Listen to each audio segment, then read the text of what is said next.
Bonjour à vous. Comme d'habitude, si cette vidéo vous a plu, un petit pouce, un abonnement, éventuellement un petit don, lien dans la description, cela me permet de publier régulièrement. Aussi, n'hésitez pas à partager mes vidéos afin que cette chaîne soit mieux connue. Enfin, n'oubliez pas, bien sûr, de cliquer sur la petite cloche afin de ne manquer aucune nouvelle vidéo. Voilà. Donc là, c'est le point sur l'Ukraine du 29 mars 2025, mais je vais tout d'abord commenter ce qu'il s'est passé en Roumanie et en Moldavie. En Roumanie, il y a encore un énième scandale qui a été révélé par Politico, que j'ai vu hier, qui m'a à nouveau scandalisé, mais maintenant on a l'habitude avec la Roumanie. Donc il y a une certaine Yevgeny Sosa, bon je prononce peut-être mal le mot, qui était une candidate de droite roumaine, donc plus ou moins anti-Union européenne, anti-OTAN, députée européenne hein, en plus, et roumaine, et qui a été écartée des élections avec une autre douzaine de candidats potentiels aux élections. Et c'est carrément l'Union européenne qui déclare avoir dit que les candidats qui ont été écartés ne partageaient pas les valeurs de l'Union européenne et de l'OTAN, et donc il était normal que ces candidats-là soient écartés, car ne partageant pas les valeurs de l'Union européenne. Vous vous rendez compte? Et donc moi, les bras m'en sont tombés. Encore une fois, j'ai été scandalisé. Alors, dans Politico, on dit que les candidats ne plaisaient pas à l'Union européenne, mais aussi ne plaisaient pas à Washington. Voilà, donc il y a aussi Washington dans l'affaire, donc l'administration de Donald Trump. Et bon, ben voilà quoi. Alors maintenant, Politico étant un journal démocrate, bon, c'est eux qui ajoutent ça, mais bon, si on enlève l'administration de Donald Trump, parce que là, ça m'étonnerait quand même beaucoup, mais en tout cas, c'est dit l'Union européenne.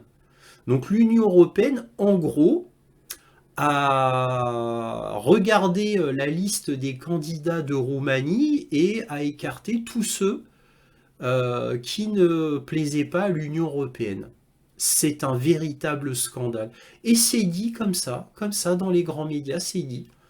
Donc évidemment, c'est en écho avec ce que avait dit Thierry Breton, qui sur RMC avait déclaré que l'Union européenne était intervenue en Roumanie et qu'elle n'hésiterait pas à intervenir en Allemagne afin d'écarter l'AfD.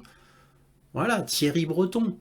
Donc là, maintenant, c'est une dictature qui est complètement libérée, complètement émancipée, désinhibée même, j'ai envie de vous dire. Et maintenant, c'est très clair. Voilà, on ne se cache plus, c'est comme ça. On se la jouait hypocrite avant, ben maintenant, on se la joue plus hypocrite. On joue carte sur table, on est une dictature, que ça vous plaise ou non, vous le peuple européen, tant pis. Et en plus, comme si ça ne suffisait pas, on a Yevgenia Goutsoul, donc qui est la présidente entre guillemets de la province de Gagouazie en Moldavie, qui a été arrêtée à l'aéroport de Chisinau, carrément. Parce que elle est de droite, anti-Union européenne, anti-OTAN, bien entendu, et pro-russe.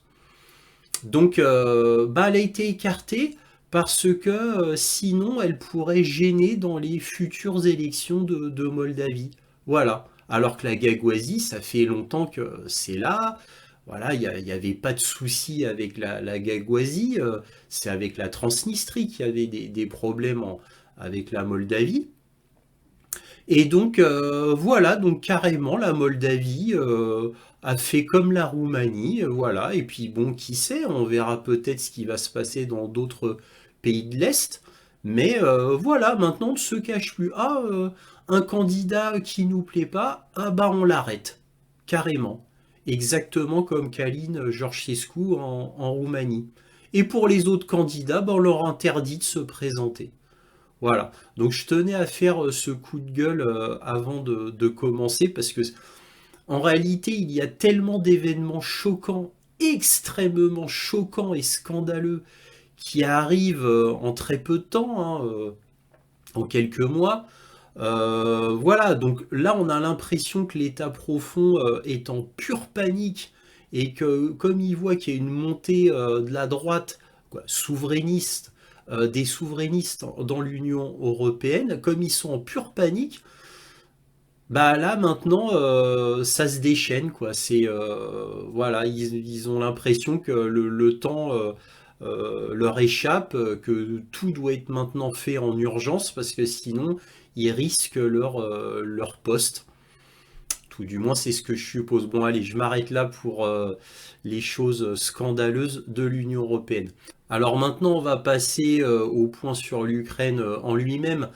Donc là, il y a eu une trêve soi-disant de fait entre la Russie et l'Ukraine concernant la mer Noire pour la reprise des marchandises sur bateau.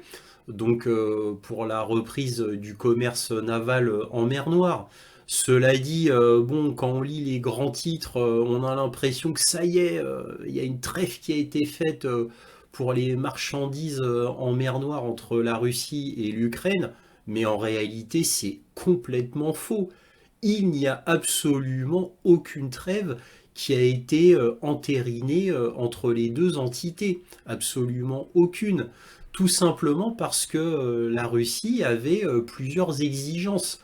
Alors, je ne vais pas nommer toutes les exigences de la Russie, mais les plus importantes, les principales, c'était qu'on enlève les sanctions quant à l'assurance des bateaux russes, que la banque agricole russe soit reconnectée au SWIFT, ainsi que d'autres entités financières, hein, pas que cette banque-là, que l'accès au port de l'Union européenne de ces bateaux puisse à nouveau aller partout sans être ennuyé, que les sanctions concernant l'import et export de tous les produits agricoles, par exemple le blé, les tracteurs, quoi, absolument tout, ne souhaite que tout ça ne soit plus sanctionné par les États-Unis et l'Union européenne.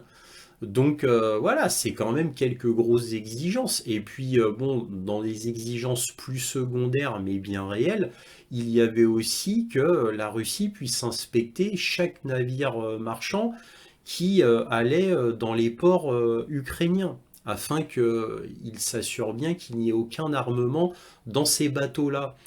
Et de toutes ces exigences, et encore une fois, la liste n'est pas exhaustive, eh bien, aucune n'a été accordée pour l'instant à Vladimir Poutine. Donc, en gros, eh bien, cette trêve concernant la mer Noire va certainement finir en jus de boudin. Puisque là, Vladimir Poutine est victorieux, donc lui, il balance plein d'exigences qui sont somme toute pas extraordinaires non plus. Elles sont quand même relativement raisonnables, mais évidemment tout au bénéfice de la Russie. Mais la Russie est victorieuse, donc c'est tout à fait normal, ces exigences. Pourquoi se mettrait une balle dans le pied alors que la victoire est au bout du tunnel? Et de manière certaine en plus. Même pas peut-être, il se peut que. Non, c'est certain. La Russie a toutes les cartes en main et elle le fait savoir. Alors évidemment, Donald Trump, là, il est en mauvaise posture parce que là, étant donné ce qu'il avait lâché à la Russie, bon, il a fait semblant de lâcher à la Russie le coup de l'armement, des informations, ça a duré très très très peu de temps, hein. Voilà, il a virevolté comme ça. Ah voilà, je fais plaisir aux Russes uniquement pour les négociations et hop, très très peu de temps après, hop, je reprends comme d'habitude. Au final, là, de manière globale, concernant les États-Unis et la Russie et pour l'Ukraine, au final, la Russie n'a eu strictement aucune exigence réelle, notable, agréé par les États-Unis. Là, il y a toujours toutes les sanctions, l'armement vers l'Ukraine, bah, il a repris, les informations ont reprise. Voilà, il n'y a aucune des exigences de la Russie pour l'instant a été acceptée officiellement, sauf celle tacite, mais que tout le monde acceptera, c'est le fait que l'Ukraine n'entrera jamais dans l'OTAN. Ça, c'est acté, pourrait-on dire. Ça, tout le monde l'a accepté. Même au sein de l'Union européenne, tacitement, ça a été plus ou moins accepté. Mais pour tout le reste, rien du tout. Donc au final, on dit Trump, il a lâché à Vladimir Poutine. Non, il n'a, pour ainsi dire, rien lâché, sauf à être gentil diplomatiquement. C'est tout. Dans l'espérance que les négociations se passent très vite. Sauf que, bon, Trump, évidemment, n'en pense pas moins vis-à-vis de la Russie. Certes, pour Trump, la Russie n'est pas l'ennemi numéro un, c'est la Chine. Ça, on a tous bien compris. Ainsi que l'Iran. Alors, pas que l'Iran représente un danger pour les États-Unis, là, c'est juste pour obéir à Israël, puisque les États-Unis, vous savez bien, obéissent à tout ce que dit Israël. Donc, bref, c'est la Chine. La Russie, vite, vite fait. Mais Trump ne lâche rien. C'est-à-dire, il ne considère pas la Russie véritablement comme un ennemi. Mais voilà, dans les faits, il fait comme si c'était toujours un pays ennemi. Je dis bien dans les faits, dans les actes. Donc on ne peut pas dire que ça soit le grand amour entre les États-Unis et la Russie, malgré tout ce que tout ce que vous pouvez entendre dans les médias. Donc pour l'instant, Trump reste un ennemi de la Russie et il ne lâche rien en réalité. En réalité.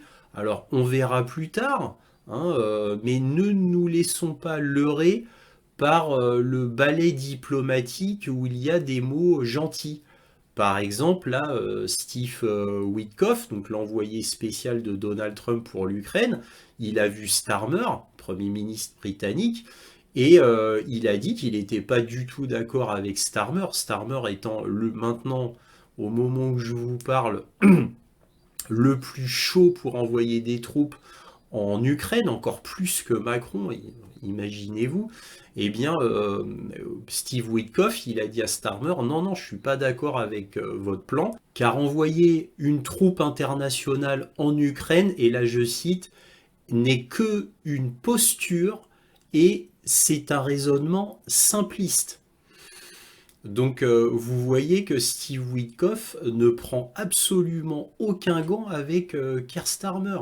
De plus, Steve Witkoff a carrément dit, publiquement, hein, il a dit que Vladimir Poutine était quelqu'un de très intelligent, de très gracieux. Alors gracieux parce que Poutine a offert à Donald Trump, via Witkoff, un portrait de Donald Trump fait par un des meilleurs artistes russes. Donc évidemment, là, Vladimir Poutine a fait vraiment un geste, on va dire, pour Donald Trump, hein, pour le brosser dans le sens du poil. Donc Steve Witkoff a reconnu que c'était gracieux, qu'il était extrêmement intelligent. Bon, bref, il a bien mis de la pommade sur Vladimir Poutine, mais en attendant, il a renvoyé Keir Starmer dans les cordes. Ne l'oublions pas. Donc voilà, donc diplomatiquement, on a l'impression que Washington se la joue grand ami de la Russie, mais en réalité, dans les faits, il y a rien, hein, il y a rien qui se passe, hein, dans les faits. Bref, bah, sinon, petite parenthèse, Donald Trump qui devait retirer les troupes de la Syrie, rien n'est fait. Donald Trump qui devait être un homme de la paix, au final, il va être un homme de la guerre. Là, il vient de bombarder les Houthis avec le Yémen. Ça a fait des dizaines et des dizaines, quoi, 53 morts, plein de blessés, dont des enfants, des femmes, etc. Bon, bah voilà. Et en plus, pour un rien, parce que la cible, au final, bah, ça devait être un terroriste. Voilà, donc tout ça pour un terroriste. Et au final, là, je viens d'apprendre que l'opération a échoué, puisqu'il n'y a eu aucune confirmation comme quoi ce fameux terroriste est mort. Donc Donald Trump, homme de paix, malheureusement, j'ai l'impression qu'il nous a bien roulé dans la farine et ça n'a pas changé par rapport à son premier mandat. Il fait exactement les mêmes erreurs du premier mandat. Sauf que là, on peut pas dire que bon, il a été manipulé par son entourage. Là, c'est le vrai Donald Trump sous son vrai jour. Bon, là, je digresse. Pardonnez-moi. Donc, toujours concernant l'Ukraine, on a en plus Macron qui a dit ah, vraiment, je vais envoyer des troupes en Ukraine, mais bon, ce ne sera pas des troupes qui iront au front, qui combattront. Non, non, non, ces troupes ne combattront pas, je vous rassure. Elles seront là comme ça, en arrière, juste pour dissuader la Russie d'attaquer. Le truc, c'est que Macron, il veut envoyer des troupes, bon, avec la coalition des 31 pays là, voilà, dont il a présidé un peu tout ça. Donc, à la fin des fins, bon, évidemment, ça s'est terminé en jus de boudin, il n'y a rien qui a été décidé, avec en plus l'Espagne, l'Italie et même la Pologne qui a dit niet, qui a dit non, non, non, on n'enverra jamais de troupes en Ukraine. La Pologne, hein, qui a été très virulente d'ailleurs là-dessus. Et en plus, on a l'Italie et l'Espagne qui a été aussi virulent, qu'on dit jamais, jamais, jamais. Bref, l'Allemagne, comme d'habitude, très très neutre. Ils disent pas un nom catégorique, mais c'est tout comme. Bon, bref, il n'y a que Starmer qui était évidemment en joie d'envoyer des troupes en Ukraine. Mais bon, là au final, c'est Macron par rapport à Starmer. Et c'est pour ça que les médias parlent de fissure entre Starmer et Macron. C'est que Starmer, lui, il est devenu complètement fanatique. Complètement fanatique. Donc, concernant l'Ukraine, lui, il va envoyer des troupes pour se battre, Starmer. Il a été calmé par Steve Witkoff. Et Macron, il a dit non, non. Macron, il a calmé le jeu parce que c'était dans les réunions de Starmer-Macron. Et Macron, il lui a dit non, non, on va quand même se calmer à ce niveau-là. On va pas envoyer des troupes pour se battre, mais simplement pour dissuader la Russie. Et évidemment, on enverra des troupes que quand il y aura un accord de paix.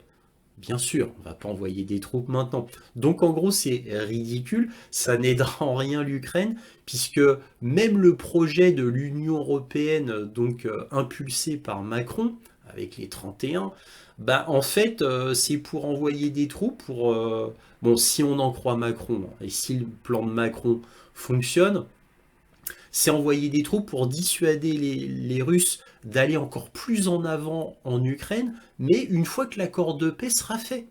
Donc quand tout sera terminé, que toute la poussière sera retombée, là on enverra des forces de paix. Parce il appelle ça des soldats de la paix. Alors lui il dit non, vous inquiétez pas, j'ai bien compris, ce ne sera pas des soldats de la paix de l'ONU, puisque évidemment la Russie mettra son veto, puisque ça, si c'est des soldats de la paix de l'ONU, donc des casques bleus, bah, il faudra un accord du Conseil de sécurité de l'ONU. Sauf que la Russie étant membre permanent, bah, elle va mettre un veto, donc ça ne pourra jamais arriver. Là, Macron, il vient juste de le comprendre, hein. Avant, il ne comprenait pas. Avec les soldats de la paix, de l'ONU, il ne comprenait pas. Là, maintenant, il vient de réaliser. Donc il a dit, ah non, non, non, là, ce sera, bon, je pense aux Britanniques et aux Français. Donc déjà, il met dehors les autres pays parce qu'il sait très bien que les autres pays bah, ne veulent pas. Il n'y a que le Royaume-Uni et la France qui seraient chauds pour ça. Donc il a dit oui, alors ce serait une force, je pense, de Britanniques et de Français pour dissuader la Russie. Voilà, bon ça c'est Macron, et puis bon, bah, bien évidemment ça ne se fera jamais, bien évidemment, puisque en réalité, même Starmer qui lui va envoyer des troupes, mais Starmer il dit bon alors moi je veux bien envoyer des troupes, mais faudra le soutien des États-Unis. S'il n'y a pas le soutien des États-Unis, ah bah je vais pas envoyer de troupes en Ukraine. Là c'est ce que dit Starmer. Donc vous voyez cette cacophonie, c'est un gloubi-boulga diplomatique. moi je veux faire ci, moi je veux faire ça, regardez, nous on va faire peur à Poutine, on va envoyer des troupes, ça va paralyser la Russie, vous inquiétez pas et tout. Ah oui, mais si on a le soutien des États-Unis. Or, bon, là, Witkoff lui a fait fermer son clapet, mais il était hors de question, évidemment, en plus que les États-Unis apportent le soutien à l'Angleterre ou même à la France pour se battre contre la Russie. C'était débile. C'est un projet mort-né à l'avance. Donc vous voyez le niveau de l'Union européenne, c'est vraiment à pleurer. C'est vraiment à pleurer. Et en attendant, bah, Vladimir Poutine avance toujours, bien sûr, il va reprendre tous ses territoires, etc., etc. Bon, bref, comme d'habitude, nous allons voir tout ça en article précisément, avec tous les détails et bien d'autres sujets, comme d'habitude, à ne pas manquer. Donc, regardez bien toute la vidéo dans son entièreté et il y aura la partie économique, il y aura une partie armement. Bref, à ne pas manquer. Commençons. Alors on commence avec un article du New York Times qui nous dit la Russie et l'Ukraine s'engagent à respecter la trêve en mer Noire. Qu'est-ce que cela signifie? Il n'est pas certain que les engagements visant à mettre fin aux attaques et à garantir la sécurité de la navigation en mer Noire, qui s'accompagnaient de nombreuses réserves, ça c'est vrai, seront bientôt respectés. La Russie et l'Ukraine ont déclaré qu'elles s'engageaient à cesser les combats en mer Noire, mais il n'est pas certain qu'un accord puisse entrer en vigueur prochainement, voire jamais. Là, je suis complètement d'accord, on va voir plus tard. La Russie avait une réserve majeure, elle ne respecterait l'accord qu'après la levée de diverses restrictions pesant sur ses exportations agricoles. Ces sanctions avaient été imposées par les États-Unis et l'Union européenne et leur levée serait un processus ardu. Car oui, il y a d'un côté les sanctions de Washington et les sanctions de l'Union européenne. Et là, comme ils sont en guerre, l'UE et les États-Unis, ben, même si les États-Unis disent à l'UE fais ci, fais ça, il n'est pas sûr que l'Union européenne obéisse comme un bon petit soldat comme elle avait l'habitude avant. Elle pourrait renacler maintenant. Soulignant la méfiance entre les deux pays, chaque camp, donc entre deux pays, Russie et Ukraine, chaque camp s'est accusé mutuellement d'avoir rompu la trêve mercredi. L'Ukraine a fait état d'une attaque contre sa ville portuaire de Mykolaïev, tandis que Moscou a affirmé avoir abattu 2 drones ukrainiens au-dessus de la mer Noire. Bon, ça c'est sûr. De toute manière, ça ne pouvait pas tenir, parce qu'en plus, connaissant l'Ukraine, il y aurait forcément quelque chose qui fait que la Russie serait immédiatement accusée d'avoir brisé la trêve. Bon, ça c'était annoncé. Et de toute manière, évidemment, la Russie aurait dit la même chose. Donc tout ça est quasiment automatique, pour ne pas dire pavlovien. Le Kremlin a déclaré qu'il n'accepterait pas un accord de cessez-le-feu maritime à moins que sa banque agricole d'État et d'autres institutions financières impliquées dans le commerce de denrées alimentaires et d'engrais, pas oublier les engrais, ne soient reconnectées au système de paiement international SWIFT, qui est basé en Belgique. Ça veut dire que les États-Unis doivent faire pression sur la Belgique pour renouer la Russie avec SWIFT. Moscou a également déclaré qu'il souhaitait que les entreprises occidentales rétablissent les livraisons d'équipements agricoles à la Russie, bon, c'est tracteurs et autres, hein, par exemple, et que les sanctions contre ces entreprises, navires et assureurs, comme je vous l'ai dit en introduction, impliqués dans le commerce de produits alimentaires et d'engrais soient levées. Le plus grand assureur du monde des navires, c'est la Lloyd à Londres. Et la Lloyd fait tout pour mettre des bâtons dans les roues à la Russie depuis déjà bien longtemps. Donc là, effectivement, la Russie a été obligée de faire sa flotte fantôme, comme vous le savez tous maintenant. Bon, bref, alors oui, effectivement, avec tout ça, ça peut pas voir le jour. C'est pas possible. Et puis, j'ai envie de vous dire, que ça soit Kiev ou Moscou, les deux ne voulaient pas d'un cessez-le-feu de toute manière. Washington force la main à Kiev et à Moscou pour un cessez-le-feu, Pour faire plaisir aux États-Unis, les deux parties s'assoient à la table des négociations, mais voilà, chacun y va à reculons. Et en particulier la Russie, bien évidemment, qui est gagnante. Donc elle ira particulièrement à reculons, bien sûr. Bon, en gros, voilà, tout ça c'est que du menu fretin, ça va se finir en jus de boudin, bien évidemment. La Russie ne s'arrêtera pas tant qu'elle n'aura pas atteint tous ses objectifs. Alors là, un article de la BBC qui nous dit l'envoyé de Trump rejette le plan Starmer pour l'Ukraine. Le projet de Keir Starmer d'envoyer une force internationale pour soutenir un cessez-le-feu en Ukraine a été qualifié de, entre guillemets, posture et de pause par l'envoyé spécial de Donald Trump, Steve Witkoff, a déclaré que l'idée était basée sur une notion simpliste du Premier ministre britannique et d'autres dirigeants européens pensant nous devons tous être comme des Winston Churchill. Donc vous voyez, Steve Witkoff se moque pas mal de Starmer concernant cette expression. Hein. Lui, il dit pour Starmer, nous devons tous être comme Winston Churchill. Dans une interview avec le journaliste pro-Trump Tucker Carlson, Witkoff a fait l'éloge de Vladimir Poutine, affirmant qu'il aimait le président russe. Citation, « Je ne considère pas Poutine comme un méchant », a-t-il déclaré. « Il est super intelligent. » Witkoff, qui a rencontré Poutine il y a 10 jours, a déclaré que le président russe avait été courtois et franc avec lui. Poutine lui a confié, a-t-il ajouté, avoir prié pour Trump après une tentative d'assassinat contre lui l'année dernière. Alors ça c'est vrai, je vous l'ai dit il y a 2 semaines déjà, où Poutine avait été à une chapelle pour prier pour Trump suite à la tentative d'assassinat. Bon, ça c'est un fait connu. Il a également déclaré que Poutine avait commandé un portrait du président américain et que Trump en avait été visiblement touché. Au cours de l'interview, Witkoff a répété divers arguments russes, notamment que l'Ukraine était un faux pays, c'est fort, hein, et a demandé quand le monde reconnaîtrait le territoire ukrainien occupé comme russe. Donc vous imaginez, ça va loin. Hein. Ça veut dire que les États-Unis ne reconnaissent pas l'Ukraine comme un vrai pays en soi, mais comme en réalité un satellite russe qui a toujours été russe. C'est un faux pays. C'est énorme hein, quand même de dire ça. Hein.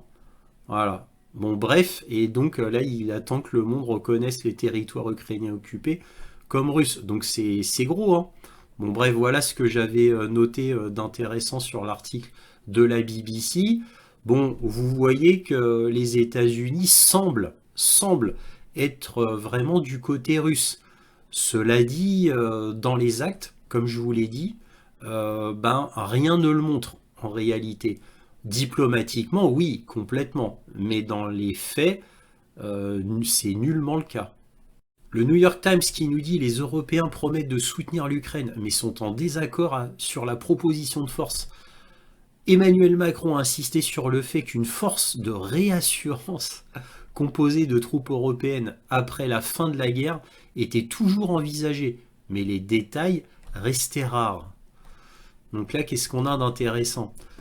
Nous devons accélérer les discussions pour obtenir un cessez-le-feu. Nous devons accélérer notre capacité à financer et à livrer des armes et à préparer des plans pour l'armée ukrainienne et la force de réassurance, a déclaré M. Macron lors d'une conférence après la réunion. Mais après 3 heures de discussion, la Grande-Bretagne et la France étaient toujours les seuls pays à adhérer à cette idée. La Russie l'a jugée inacceptable. M. Macron a reconnu que les dirigeants n'avaient pas trouvé d'unanimité sur la question d'une force de réassurance. J'adore l'euphémisme. L'Italie ne souhaite envoyer des troupes sur le terrain que si elles font partie d'une mission de l'ONU, tandis que la Pologne l'a totalement exclue.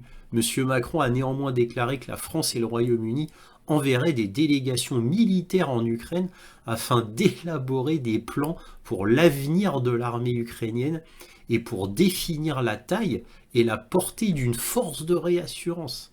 Des précisions sont attendues d'ici un mois environ. Ce sont ces échanges entre militaires qui définiront les emplacements, le nombre de forces nécessaires et à la crédibilité de l'opération et les capacités, a déclaré Macron. Rien n'est encore exclu. Nous envisageons les opérations maritimes, aériennes et terrestres. Ah, il est à fond, hein. Il est à fond, même sans les États-Unis. L'envoyé spécial du président Trump, Steve Witkoff, a qualifié l'idée d'une force européenne en Ukraine de simpliste et de simple posture, comme on l'a vu précédemment. Monsieur Trump n'a montré aucune volonté d'apporter des garanties américaines quant à la sécurité de l'Ukraine, ce qui, selon Starmer, serait indispensable pour que la plupart des pays européens envisagent d'envoyer des troupes. Donc lui, Starmer, il dit moi je suis à fond, je vais envoyer des troupes, encore plus que Macron. Mais je n'en ferai rien s'il n'y a pas les États-Unis derrière. Donc, comme il connaît très bien la politique de Trump, Starmer, on peut conclure que tout ça n'est que de la communication, c'est que du regardez qui voilà, je bombe le torse, mais il n'y a rien derrière, bien évidemment. En ce qui concerne le soutien américain, M. Macron a déclaré « Il faut espérer le meilleur, mais se préparer au pire ». Et surtout se préparer au pire, je devrais ajouter, hein, parce que évidemment, l'évidence est là, il n'y aura pas les États-Unis derrière. Et là, nous avons Zelensky qui dit à la fin, quand tout est fini, il dit « Malheureusement, a-t-il déclaré, ce que nous aimerions faire en une semaine prend des mois à réaliser. » Là, il a raison, Zelensky. Effectivement, ça va prendre des mois à réaliser. Et de toute manière, la Russie fera en sorte que ça prenne des mois. Bien évidemment. Alors là, Zelensky parlait des mois réalisés concernant le plan Starmer-Macron, c'est-à-dire d'envoyer des pseudo-troupes en Ukraine. Mais de toute manière, l'analogie pour les trêves, les cessez-le-feu, une paix avec l'Ukraine, ça prendra des mois, peut-être même en plus que des mois. Nous verrons bien. Ça, ce sera Poutine qui en décidera au final. Ici, très vite, un article de BBC News qui est assez intéressant. Poutine propose un gouvernement intérimaire pour l'Ukraine sous la supervision de l'ONU. Alors pourquoi Poutine il propose ça? Parce qu'il ne reconnaît pas Zelensky comme le président ukrainien, qui n'est plus président en réalité depuis mai de l'année dernière, le 27 mai de l'année dernière. Donc comme il ne reconnaît pas Zelensky comme président, il propose un gouvernement intérimaire de l'ONU en attendant. Bon, évidemment, ça ne se fera pas. Je pense qu'il a dit ça un petit peu en plaisantant, mais bon. Alors là, un article très très intéressant de Politico qui nous dit « La Chine rejette l'annonce selon laquelle elle déploierait des troupes de maintien de la paix en Ukraine. Pékin entretient des liens étroits avec Moscou. » Alors oui, j'ai été à demi surpris de voir cet article de Politico, parce qu'effectivement, il y a certains grands médias, et en particulier LCI en France, qui avaient dit « Ah ouais, la Chine, elle projetterait de déployer des troupes en Ukraine, ça va changer la donne, ça calmerait peut-être Poutine. » Alors ils avaient dit ça en jubilant, comme s'ils croyaient eux-mêmes aux annonces qu'ils font. Moi, quand j'ai entendu ça, j'ai été estomaqué. Je lui ai dit, mais non, c'est pas possible, connaissant la Chine, c'est pas possible. Et là, qu'est-ce qu'on lit? Voilà, que c'était pas vrai, que c'était de la désinformation officielle et à grande échelle dans les médias occidentaux. C'est terrible, hein, où on en est dans la désinformation, hein. Maintenant, il faut se méfier de tout, hein. Le ministère chinois des Affaires étrangères a démenti lundi les informations selon lesquelles Pékin pourrait se joindre à une éventuelle mission de maintien de la paix en Ukraine dirigée par les dirigeants de l'UE. Je voudrais souligner que les rapports en question sont complètement faux et que la position de la Chine sur la crise ukrainienne est cohérente et claire, a déclaré le porte-parole du ministère chinois des Affaires étrangères, Guo Jiakun. Vous vous rendez compte un peu? Vous vous rendez compte un peu ce qu'ils avaient osé dire certains grands médias occidentaux? Désinformation pure. C'est en plus une désinformation extrêmement grave. Prétendre que la Chine enverrait des troupes de maintien de la paix en Ukraine. Ah, fallait oser, hein. Franchement, fallait oser. Alors là, un article du New York Times qui nous en dit long. L'Europe discute fermement des dépenses militaires, mais l'unité se fracture. Les dirigeants européens peinent à trouver l'argent et la volonté politique nécessaires pour remplacer la majeure partie de la contribution américaine à l'Ukraine et à leur propre défense. Donc déjà, Pete Hegseth, le chef du Pentagone, s'était moqué de nos gesticulations parce qu'il savait très bien que les 840 ou 850 milliards d'euros, on n'allait pas les trouver et que de toute manière, le temps qu'on refasse notre armée de l'Union européenne, ça allait prendre des années, donc il s'était un peu moqué de l'UE. Mais là, effectivement, là, ça devient de plus en plus clair quant à la fracture des dirigeants européens. On va regarder ça un peu plus précisément. Là, on a un article de Euromaidan qui nous donne un peu plus d'explications sur ces fractures. Euromaidan qui reprend un article de Bloomberg. La France et l'Italie bloquent un fonds de munitions de 5 milliards d'euros de l'Union européenne pour l'Ukraine, tandis qu'un plan plus vaste de 40 milliards d'euros est également bloqué. Alors les 40 milliards, ça avait été bloqué par la Hongrie, pour rappel.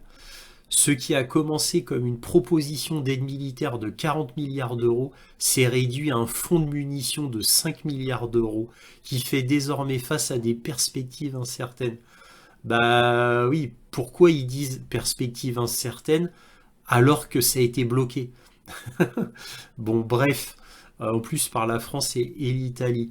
Donc, bah oui, les fractures arrivent et elles arriveront inévitablement, tout simplement parce que l'Union européenne est une utopie basée sur une idéologie et cette utopie et cette idéologie n'est pas partagée par les 27, bien évidemment, et à commencer par la Pologne, la Serbie, la Hongrie, la Slovaquie, et là maintenant tout dernièrement l'Autriche qui a arrêté le regroupement familial, ce qui fait grand bruit dans l'Union européenne, avec en plus, s'ajoute à cela, la politique anti-migratoire du futur chancelier Merz. Donc vous voyez que ça se fracture de partout, et je ne vous parle même pas de la montée des souverainistes partout en Europe, en plus. Alors à la suite de cette coalition des volontaires que Macron avait pu réunir, les 31 pays, eh bien à la fin quand même, Zelensky repart pas les mains vides puisque Macron promet à l'Ukraine 2 milliards d'euros supplémentaires de soutien militaire. Bah oui, la France ne sait plus quoi faire de son argent. Il est bien évident que du fait que nous n'ayons pas de dette, que nous n'ayons pas de déficit, il faut en faire profiter les voisins et faisons profiter l'Ukraine afin que la guerre puisse encore continuer et qu'il y ait toujours plus de morts. Continuons à armer et à financer l'Ukraine car bien évidemment, même si on connaît le scénario qui est inéluctable, c'est-à-dire une victoire russe, malgré que nous savons que la Russie va gagner la guerre de toutes les manières et que l'Ukraine est en complet effondrement et n'a plus d'hommes pour se battre, eh bien il faut quand même donner jusqu'aux derniers euros français ou à la dernière livre sterling disponible anglaise, tout ça à cause de deux ultra-bellicistes que sont Starmer et Macron. Alors quand je suis tombé sur cet article de CNN par hasard, j'en ai pas cru mes yeux. Qu'est-ce qu'on lit? L'Union européenne exhorte ses citoyens à constituer des stocks de fournitures pour 72 heures face au risque de guerre. Alors là, j'hallucine quoi. Alors bon, ça a commencé avec la Suède. Bon, vous allez me dire, la Suède, c'est pas trop éloigné de la Russie, mais il y a quand même la Finlande qui fait tampon. Mais bon, on a la Suède, ensuite on a Macron, la France, avec évidemment un fascicule de survie copié sur les Suédois. Et là maintenant, c'est carrément l'Union européenne qui demande à ses citoyens de faire un stock de boîtes de conserve et autres pâtes ou riz pour 72 heures face au risque de guerre. Ah, ils sont toujours sur la Russie veut envahir l'Europe. Ils sont toujours là-dessus.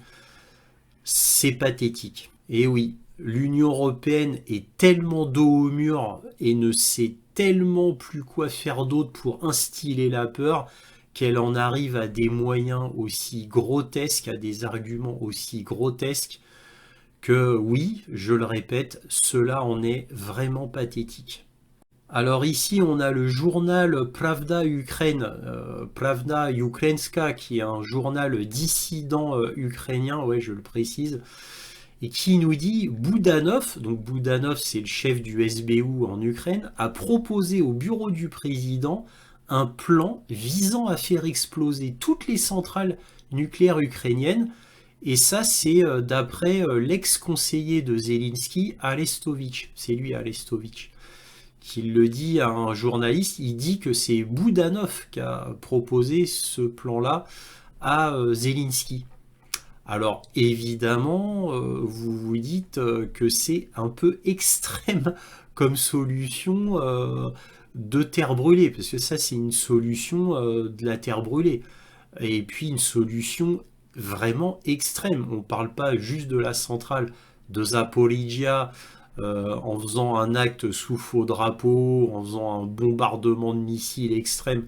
Non, non, là c'est carrément pour faire sauter toutes les centrales nucléaires ukrainiennes. Voilà, vont-ils en arriver là? Vont-ils en arriver là?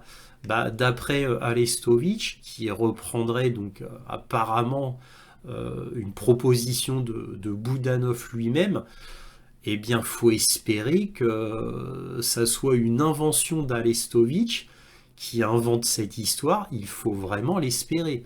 Parce que si c'est vraiment le cas, ça montre déjà à quel point les Ukrainiens, quoi, le gouvernement ukrainien est totalement désespéré, et ça montre à quel point l'État profond qui dirige l'État ukrainien, on le voit avec Macron et Starmer, parce qu'évidemment les agissements de Macron et Starmer n'ont absolument aucun sens d'un point de vue politique ou diplomatique, peu importe avec l'Ukraine, ça n'a strictement aucun sens.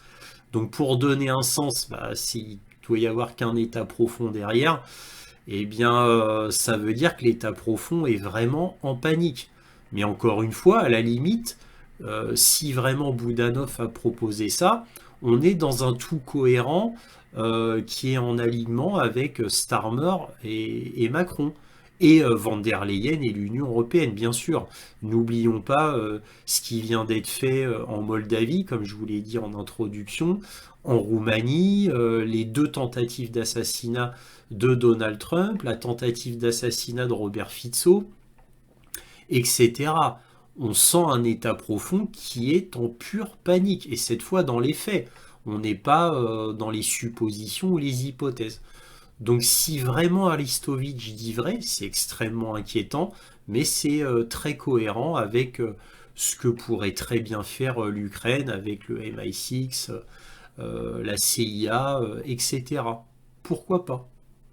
Alors là, on va regarder un article du London Times qui est d'abord typique du London Times. Le London Times étant totalement pro-Union européenne, pro-OTAN, pro-wokisme, pro-LGBT à fond, bien entendu. Mais bon, bref, on a The London Times qui nous dit les vétérans de l'armée américaine combattent et meurent dans les champs d'Ukraine. Les troupes américaines ont versé leur sang pour les valeurs occidentales dans la guerre et se sentent trahis par le président Trump. Bien évidemment, London Times devait dire ça, rien, absolument rien d'étonnant. Mais ce qui est étonnant, c'est ce qu'on va voir par la suite et surtout dans le prochain article. Bon, là, vous avez noté que là, on nous dit qu'il y a des vétérans de l'armée américaine qui combattent et meurent en Ukraine. Ce n'est pas une surprise, hein, ça fait des années que c'est comme ça en Ukraine, depuis, j'ai envie de vous dire, 2015, milieu 2015, début 2015. Bref, bon, là, absolument rien d'extraordinaire. Ce qui est extraordinaire, c'est que là, on nous prend une mission avec des Américains. Donc là, on va voir dont le principal personnage, c'est un certain Tango, texan. Et là, qu'est-ce qu'on apprend? On nous dit que Tango nous dit j'étais avec 4 personnes que j'essayais de stabiliser. Ça veut dire qu'il était avec 4 personnes qui étaient en train de mourir. A raconté Tango. Un de ses copains, à côté de lui, qui s'appelle Dubs, Dubs examinait ma jambe lorsqu'il a reçu un coup qui lui a pénétré les poumons. Il est mort avant qu'on puisse les récupérer. Donc là, c'est-à-dire les poumons. Bon, bref, donc là, on a quand même l'équipe de Tango qui se bat avec 4 personnes qu'il essayait de stabiliser. Et Tango lui-même s'est pris une balle dans la jambe. Et quand son copain Dubs a examiné la jambe de Tango, ah bah le copain Dubs est mort d'une balle. Bon, bref, donc c'est une catastrophe. D'ailleurs, Tango nous dit qu'ils ont dû battre en retraite à cause de 90% de pertes. Bon, c'est catastrophique. Mais notez, il y a 4 personnes qu'il essaie de stabiliser, étant donné qu'il s'est pris une balle dans la jambe et qu'en plus son copain qui était avec lui est mort, bah, vous doutez bien que les 4 copains bah, sont morts aussi, bien évidemment. Alors maintenant, accrochez-vous. Alors l'article que l'on a vu précédemment du London Times était du 21 mars. Là, on va regarder un article du Daily Mail qui date du 26 mars, publié le 26 mars. C'est-à-dire que l'histoire date d'avant. On a horreur. 4 soldats américains retrouvés morts après avoir disparu lors d'un exercice d'entraînement en Lituanie. Et là, écoutez et regardez bien l'histoire. Attention, c'est incroyable. Les premiers rapports indiquent que les soldats auraient voyagé dans un véhicule de dépannage M88, l'un des plus gros véhicules blindés utilisés par l'armée ukrainienne, qui pourrait être tombé dans un plan d'eau. Voilà. Alors, blablabla, les autorités n'ont fourni aucun détail sur la façon dont les soldats ou leurs véhicules ont disparu, ni sur les circonstances de leur décès. Pourtant, plus haut, on nous dit qu'ils seraient tombés dans un plan d'eau. Alors, le plan d'eau, il est énorme. C'est un des plus gros véhicules blindés. Là, c'est un lac très profond, c'est pas un plan d'eau, là. Bon, et les 4, parce qu'ils sont 4, hein, 4, les 4 soldats disparus avec leur gros véhicule blindé. Ils ont disparu, on ne sait pas où ils étaient, ils n'arrivent pas, ils font une recherche, là, mais ils ne retrouvent pas. Ils les ont pas retrouvés. Voilà. Ah, c'est terrible. C'est tragique même. Donc là, vous voyez, voilà, c'est ça le M88. Hein. Donc effectivement, c'est quand même un gros véhicule blindé.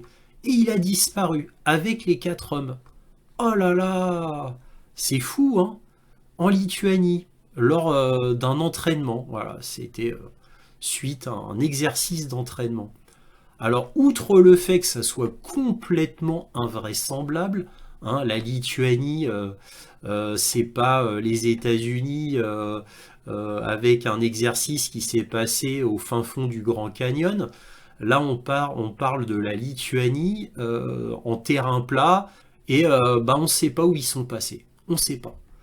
Alors, et notez que l'article précédent, c'était 4 soldats qu'on n'a pas pu stabiliser qui sont morts au 21 mars. Donc, peut-on penser éventuellement, peut-être que je suis paranoïaque et que ce n'est qu'une simple coïncidence, mais peut-on penser que ce seraient les mêmes soldats? Et que comme ces soldats seraient de véritables soldats, c'est-à-dire oui, des vétérans de l'armée américaine, mais de véritables vétérans, c'est-à-dire toujours en activité dans l'armée américaine, et non pas des volontaires, eh bien, on pourrait faire ce stratagème assez grossier pour expliquer qu'ils aient disparu. Ces 4 soldats véritablement de l'armée américaine. Je vous rappelle qu'il y a de cela presque 2 ans, quand un immeuble avait été bombardé par un Iskander-M russe et qu'on avait dit que beaucoup d'officiers de l'OTAN se trouvaient dans cet immeuble, tout d'un coup, quelques jours après, dans les journaux, on avait des officiers qui tout d'un coup avaient disparu dans des randonnées alors qu'ils étaient en vacances partout dans le monde, juste après. Et comme par hasard, c'était des militaires voilà, de diverses nations. Voilà. Comme par hasard. Et oui, ils avaient tous eu un accident mortel lors d'une randonnée pendant leurs vacances. C'est vraiment ballot. Et bien là, j'ai l'impression que c'est un petit peu pareil, si vous voyez ce que je veux dire. Bon, alors évidemment, peut-être que je délire complètement et que ce n'est qu'une coïncidence. Peut-être aussi. Ou peut-être que j'ai raison. Bref, nous ne le saurons jamais, ça restera un éternel mystère. Mais j'ai trouvé ça très intéressant à noter quand même. Là, c'est un article que j'aurais dû vous montrer il y a déjà longtemps, mais j'avais complètement oublié de le mettre dans un point sur l'Ukraine. Là, on va regarder un article de Helsinki Times qui nous dit la fin tragique de Gonzalo Lira, une voix réduite au silence en Ukraine. Donc Gonzalo Lira, c'est un journaliste qui était très très très connu. Et d'ailleurs, on a même Max Blumenthal, le directeur de The Grey Zone, qui lors d'une conférence de presse à la Maison Blanche avait demandé des nouvelles de Gonzalo Lira et si le gouvernement américain allait sauver Gonzalo Lira des geôles ukrainiennes. Eh bien, Max Blumenthal, lors de cette conférence, s'est fait sortir et Manu Militari, il n'a pas pu poursuivre sa conférence. Donc vous doutez bien que quand il a dit ça lors de la conférence à la Maison Blanche, ça avait beaucoup, beaucoup déplu. Et c'était encore l'administration Biden à ce moment-là. Bref, Gonzalo Lira, en fait, il est très connu par les connaisseurs, hein. Alors c'est une voix réduite au silence parce que il avait dénoncé au tout début le bataillon Azov et ensuite il avait dénoncé les agissements du gouvernement de Zelensky. Donc comme il dénonçait, on l'a nommé pro-russe et c'est interdit d'être pro-russe en Ukraine, donc il avait été enfermé. Donc, qu'est-ce qu'il est dit là? Gonzalo Lira, commentateur de guerre américano-chilien, connu pour ses opinions critiques sur le régime de Zelensky et le conflit russo-ukrainien, est décédé le 11 janvier 2024 dans un hôpital à Kharkov, en Ukraine. Son décès faisait suite à 8 mois d'emprisonnement pour justification des actions militaires russes en Ukraine, ce qui a suscité une controverse internationale et soulevé des questions sur la liberté d'expression et les droits humains en temps de guerre. Et ouais, c'est beau la démocratie en Ukraine, hein. Voilà. Donc en plus, il souffrait de très gros œdèmes pulmonaires et c'est ce qui l'a tué parce que il a envoyé une lettre à son père et c'est son père qui a pu alerter du fait qu'il était mort donc à l'hôpital. Et dans la lettre qu'il avait envoyée à son père, ce que son père a publié au grand public, hein, tout simplement, sur Twitter, et bien dans cette lettre, c'était marqué qu'il était gravement malade, œdème pulmonaire, et les Ukrainiens n'ont jamais voulu le soigner.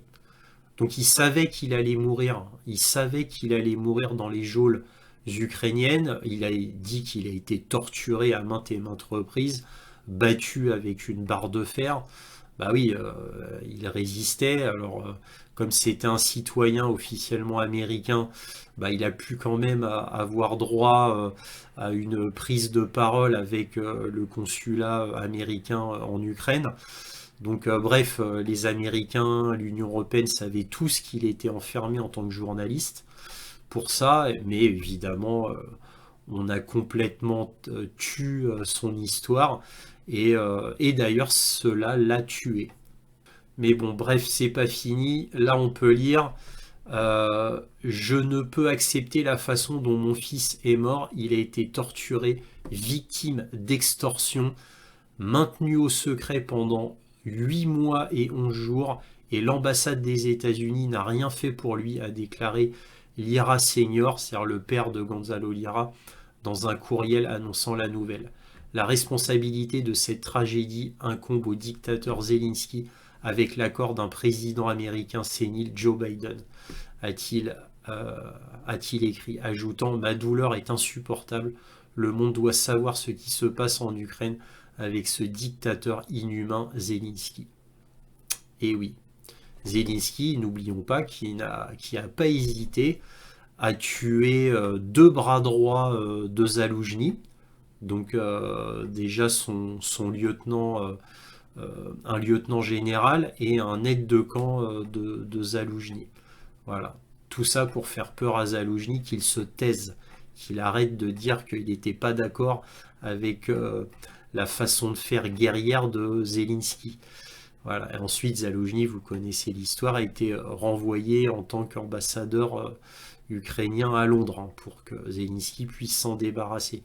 Il ne pouvait pas le tuer quand même, parce que à cette époque-là, Zaloujny était vu comme un véritable héros en Ukraine et dans le monde entier d'ailleurs, le monde entier occidental. Vous voyez, comme je le disais, hein, c'est beau l'Occident, hein, avec l'ambassade américaine qui bouge pas d'un pouce et qui tait cette histoire de Gonzalo Lira. Évidemment, ils n'allaient pas aider un journaliste américain qui dépeint Zelensky comme un grand méchant, qui dénonce les néo-nazis en Ukraine, et ce depuis 2014. Hein. Lui, ça fait longtemps, Gonzalo Lira, ça fait des années qu'il vit en Ukraine. Il a une femme ukrainienne et deux enfants. Et il n'a jamais voulu quitter l'Ukraine.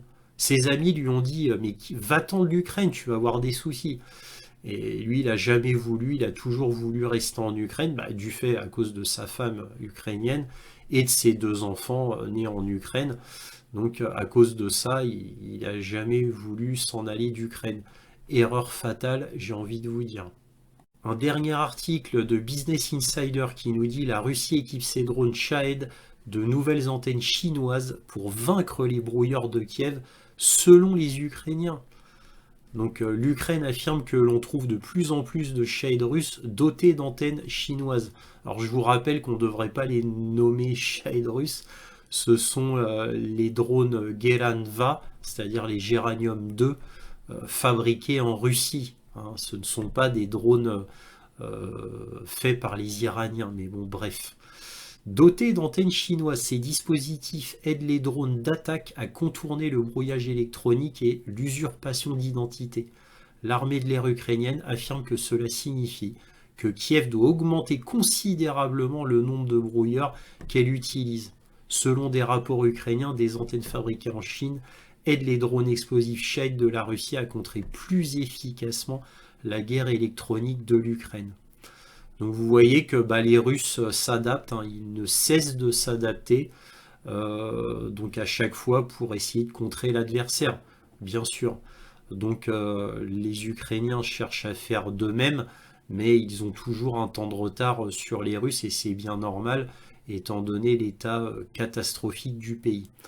Bref, et j'arrête là. Si cette vidéo vous a plu, un petit pouce, un abonnement, éventuellement un petit don, lien dans la description. N'hésitez pas à partager mes vidéos afin que cette chaîne soit mieux connue. Et toujours, soyez curieux.